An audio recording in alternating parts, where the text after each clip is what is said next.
ঠাকুর মা স্বামীজির শ্রীচরণে ভক্তিপূর্ণ প্রণাম জানিয়ে স্বামী গম্ভীরানন্দ রচিত শ্রীরামকৃষ্ণ ভক্তমালিকা থেকে আজকের নিবেদন স্বামী প্রেমানন্দ পর্ব ৮। কলকাতার সম্ভ্রান্ত বংশীয় জনৈক যুবক অসৎসঙ্গে পড়িয়া গাঁজা ভাং ইত্যাদি সেবন করিতে শিখিল। শিক্ষিত পরিবারে এরূপ ব্যবহারে সকলেই মর্মাহত, কিন্তু চেষ্টা করিয়াও কেহ সেই যুবককে সুপথে আনিতে পারিলেন না। সৌভাগ্যক্রমে যুবকের এক আত্মীয় স্বামী প্রেমানন্দকে জানিতেন।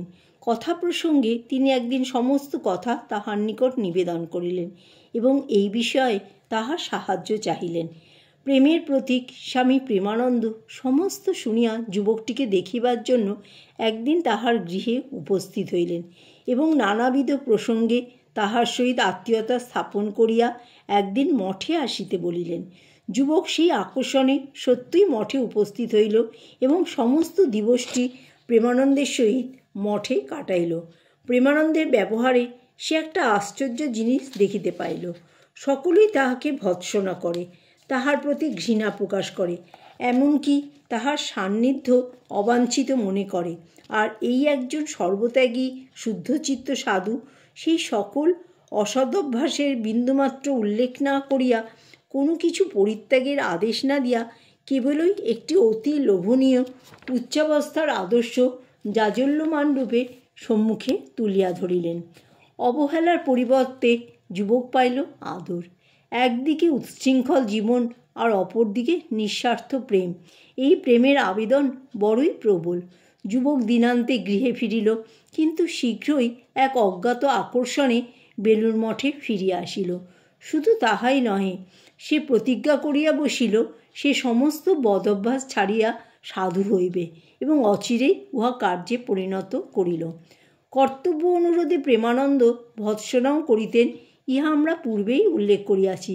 কিন্তু এইরূপ দৃষ্টান্তও বিরল নহে যে শাসন করিতে যাইয়া অকস্মাৎ তাহার দৃষ্টি বহির্জগৎ ছাড়িয়া স্বস্বরূপের দিকে ধাবিত হইত, আর শাসন নামিয়া আসিত নিজেরই উপর। এক দিবস জনৈক ব্রহ্মচারীকে তিরস্কার করিতে করিতে সহসা তাহার দৃষ্টি শাসক ও শাসিতের দ্বৈত সম্বন্ধের অতীত অদ্বৈত ভূমিতে প্রসারিত হওয়ায় অপর সকলকে শুনাইয়া তিনি সবিস্ময়ে বলিয়া উঠিলেন, এ আবার কিরূপ প্রেমানন্দ রে বাবা! সঙ্গে সঙ্গে তিরস্কারের স্থলে বিরাজিত হইল মধুর প্রশান্তি। দেওঘরে তিনি যখন অসুস্থ অবস্থায় বায়ু পরিবর্তনের জন্য যান, তখন জনৈক সেবকের আহারে অধিক লোভ দেখিয়া তাহাকে তীব্র তিরস্কার করেন। সেবকটি অভিমানে দ্বিপ্রহরে আহারে আসিলেন না। বাবুরাম ভাবিয়াই আকুল, ছেলেটির কি হইল? অনুসন্ধান করাইয়া তাহাকে নিকটে আনাইয়া কোলের কাছে বসাইলেন এবং বলিতে লাগলেন, বাবা, বুড়ো হয়েছি, রোগে শরীর দুর্বল, মেজাজ সবসময় ঠিক রাখতে পারি না। এই অবস্থায় যদি কিছু বলে ফেলি, তার জন্য কি রাগ করতে আছে? বলিতে বলিতে চক্ষু অশ্রুসিক্ত হইল। সেই অশ্রুধারায় সেবকের অভিমান কোথায় ভাসিয়া গেল? প্রেমানন্দের প্রেম ভক্ত সেবায় কোনো বাধা মানিত না। কেহ মঠে আসিলে প্রসাদ না পাইয়া ফিরিতে পারিত না। একদিন জনৈক ভক্ত প্রসাদ না লইয়া চলিয়া যাইতেছেন দেখিয়া তিনি ঠাকুর ভাণ্ডারীকে কারণ জিজ্ঞাসা করিলেন। তিনি বলিলেন, ইনি একটুও দাঁড়ালেন না, কি করে প্রসাদ দিই? বিরক্ত হইয়া প্রেমানন্দ উত্তর দিলেন, তবু ডেকে এনে দিতে হয় যখন মঠের ভেতরে এসে পড়েছে। সংসারে থাকলে না নিজে খেতে পেতিস, না বাছাদের মুখে দুটো দিতে পারতিস। এখানে ঠাকুরের এত আসছে, হাতে করে তুলে দিতে পারবি নি? মঠের রাস্তায় বাবুরাম মহারাজকে স্বহস্তে চোর কাটা উঠাইতে দেখিয়া জনৈক ভক্ত সবিস্ময়ে জিজ্ঞাসা করিলেন, মহারাজ, আপনি কেন এই কাজ করছেন? প্রেমানন্দ অগ্নি উত্তর দিলেন, ভক্তেরা কষ্ট করে আসে, অসুবিধা হয়, তাই তাদের পথের কাটা সরিয়ে দিচ্ছি।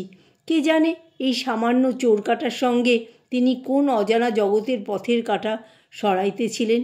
এই অপূর্ব প্রেম একদা প্রবীণ সাহিত্যিক ও সমালোচক সুরেশচন্দ্র সমাজপতিরও প্রশংসা অর্জন করিয়াছিল। একদিন পঙ্ক্তিভোজনকালে অভ্যাস অনুযায়ী আহারস্থলে ঘুরিতে ঘুরিতে প্রেমানন্দ মহারাজ সমাজপতি সকাশে উপস্থিত হইয়া স্মিত মুখে বলিলেন, আপনাকে অভ্যর্থনা করতে পারি? তেমন সম্বল, বাক্য, ভাব, ভাষা কোথায় পাব? রস-টস তো নেই।